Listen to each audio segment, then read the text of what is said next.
Ayan mo to siyempre, buti na lang, sanay na ako sa ganyan. experience natin, sakyan natin itong Yamaha Gravis. Ayan.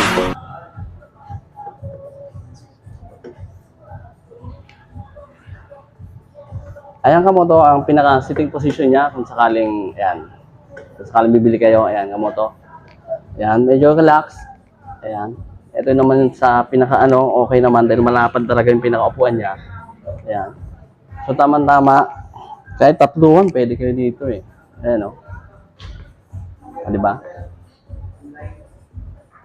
Ayan. Diba? Siyempre, kuha tayong picture. Ayan. Ayan mo to, kayo na lang hinihintay dito sa Premium Bikes. Ayan, dito lang yan sa Santa Maria. Ayan, dito lang yan kamoto sa Bagbaging Santa Maria. Ayan, along the